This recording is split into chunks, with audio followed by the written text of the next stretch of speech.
दूसरों पर उंगली उठाने से पहले इंसान को खुद के गिरबान में झांक कर देख लेना चाहिए कि उसके अपने दामन पर कितने दाग लगे हुए हैं। यही कहावत आज बॉलीवुड अभिनेत्री और सांसद कंगना रनौत पर पूरी तरह फिट बैठती है। 100 चूहे खाकर बिल्ली हज को चले वाली बात भी उन पर एकदम सटीक बैठती है, क्योंकि हाल ही में उन्होंने आज की जनरेशन यानी जेन ज़ी की लड़कियों को लेकर एक अजीब और कड़वा बयान दे दिया था। उन्होंने जेन ज़ी को गटर छाप जनरेशन कहा और लड़कियों के कैरेक्टर पर उंगली उठाते हुए काफी भद्दी बातें बोली। उन्होंने कहा कि इस पीढ़ी के लड़कियां गंदी, बदसूरत और बेहिसाब संबंधों में रहने वाली हैं।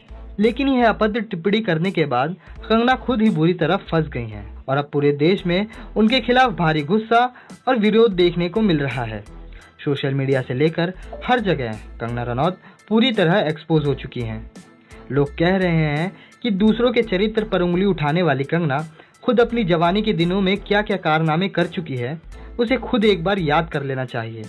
कंगना का अतीत ऐसे ऐसे विवादों और कारनामों से भरा पड़ा है जिसे जानने के बाद किसी के भी होश उड़ जाएंगे। कंगना को हमेशा शादीशुदा और अधेड़ उम्र के मर्द ही पसंद आते हैं जिनकी उम्र 40, 50 या 60 साल थी। अगर हम कंगना रनौत की जवानी के कारनामों की शुरुआत से बात करें तो यह सिलसिला 2004 से शुरू होता है, जब कंगना दिल्ली में रहा करती थी। उनकी उम्र सिर्फ 17 साल थी। उस समय उन्हें अपने से 11 साल बड़े एक पंजाबी लड़के विक्की मान से प्यार हो गया था, जिसकी उम्र लगभग 28 साल की थी।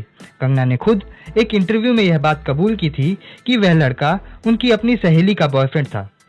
लेकिन कंगना को वह लड़का इतना पसंद आ गया था कि उन्होंने बिना सोचे डांस पर चांस मार लिया और अपनी ही दोस्त के बॉयफ्रेंड को लॉबी में करके अपना बना लिया।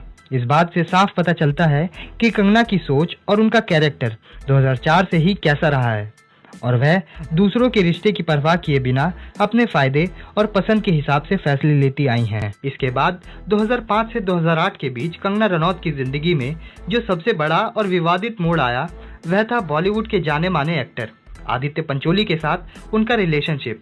आदित्य पंचोली उस समय के बॉलीवुड का जाना पहचाना नाम थे और उनकी दोस्ती सलमान खान जैसे बड़े स्टार से थी, जिनकी एक आवाज पर प्रोड्यूसर और डायरेक्टर घर के चक्कर लगाते थे।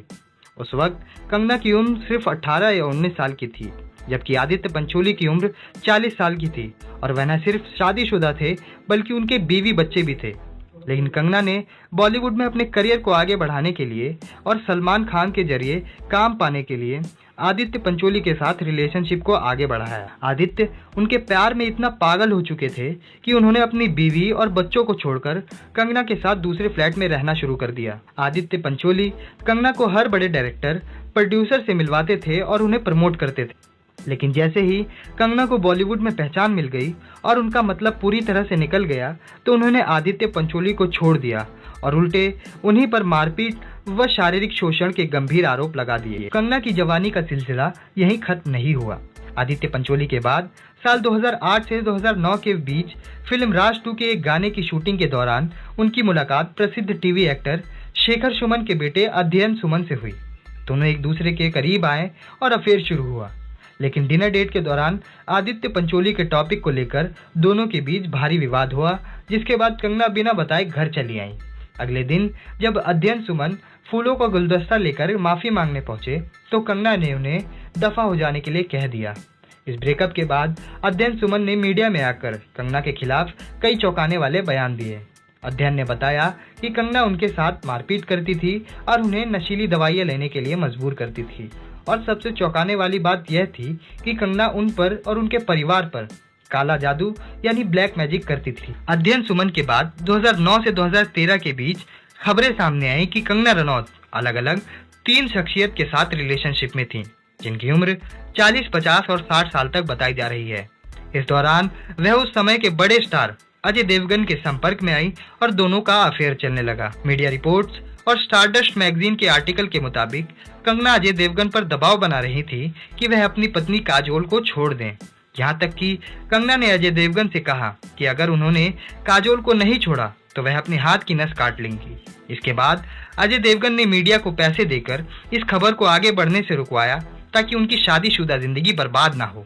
इस दौरान कंगना की दोस्ती निकोलस नाम के एक विदेशी शख्स से रही। इसके बाद सबसे विवादित अफेयर की चर्चा शुरू हुई, जिसके बारे में बहुत कम लोगों को पता है। और वह था बॉलीवुड के भाईजान सलमान खान और कंगना रनौत का रिलेशनशिप। उस दौर में अफवाहें जोरों पर थी कि कंगना और सलमान खान के बीच रिलेशनशिप सिर्फ दोस्ती तक सीमित नहीं था।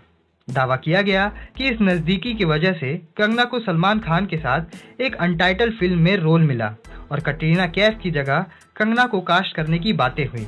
सबसे बड़ा दावा यह था कि film once upon a time in Mumbai की सक्सेस पार्टी के बाद कंगना को सुबह सुबह सलमान खान के अपार्टमेंट से बाहर निकलते हुए देखा गया। इसके बाद कंगना का सबसे बड़ा लीगल ड्रामा 2016 में ऋतिक रोशन के साथ हुआ।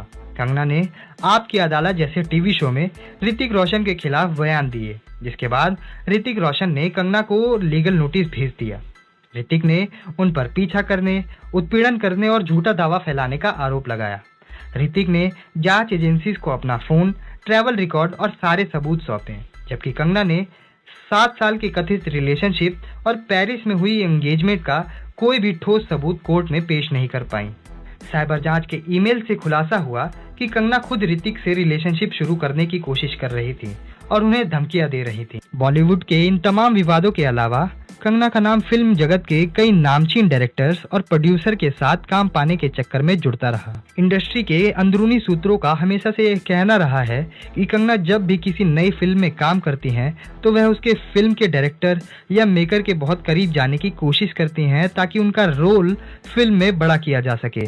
फिल्म रंगून के दौरान विशाल भारद्वाज हो या फिल्म मणिकर्णिका के दौरान डायरेक्टर क्रिश के साथ उनका विवाद हो, कंगना ने हमेशा दूसरों के नाम का क्रेडिट खुद लेने और अपनी पहुंच का इस्तेमाल करने की नीति अपनाई। जब मणिकर्णिका के डायरेक्टर क्रिश ने आरोप लगाया कि कंगना ने उनका बना बनाया प्रोजेक्ट छीन लिया और खुद को डायरेक्टर घोषित कर दिया, तब भी कंगना के इस रवैये की पूरी इंडस्ट्री में आलोचना हुई। पॉलिटिक्स में कदम रखने के बाद कंगना की भाषा और उनके तेवर में कोई सुधार नहीं आया।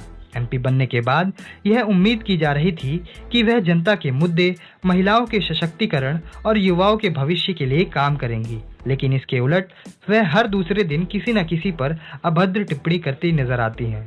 कभी किसानों को लेकर विवादित बयान देना तो कभी देश की आज़ादी को लेकर अजीबोगरीब दावे करना कंगना की आदत बन चुकी है।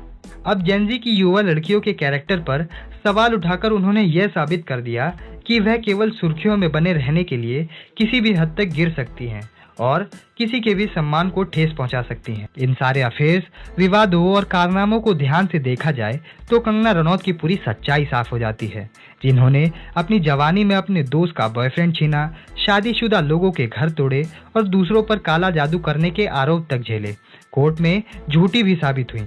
आज वही कंगना एक पॉलिटिकल पार्टी की एमपी बनकर सफेद कपड़ों में है।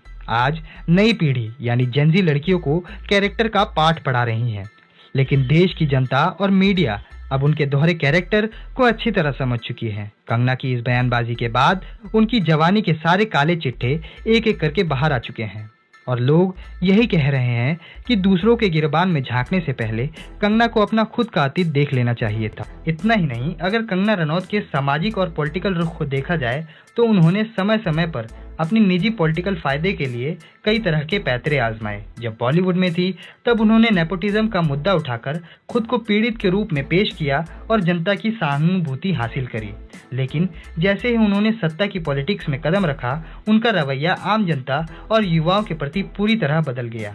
जो महिला कभी महिलाओं के अधिकारों और खुद के स्ट्रगल की बात करती थी, आज वही महिला पार्लियामेंट में बैठकर देश की नई पीढ़ी और युवा लड़कियों की सोच और पहनावे के लेकर घटिया टिप्पणी कर रही है।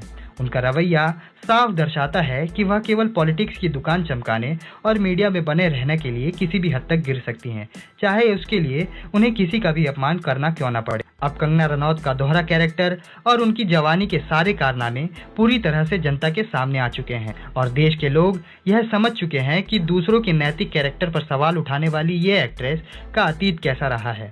इस पूरे मुद्दे पर आपकी क्या राय है? क्या आपको लगता है कि कंगना रनौत को आज की युवा पीढ़ी यानी जेनजी लड़कियों से माफ़ी मांगनी चाहिए या फिर उन्हें दूसरों पर बोलने से पहले खुद के अंदर झांकना चाहिए? अपनी राय हमें कमेंट में ज़रूर बताएं। अगर आपको यह वीडियो अच्छी लगी हो तो इस वीडियो को लाइक करें, अपने दोस्तों के साथ शेयर करें और इसी तरह की वीडियो को देखते रहने के लिए हमारे चैनल को सब्सक्राइब करें और बेल आइकन ज़रूर दबाएं। धन्यवाद।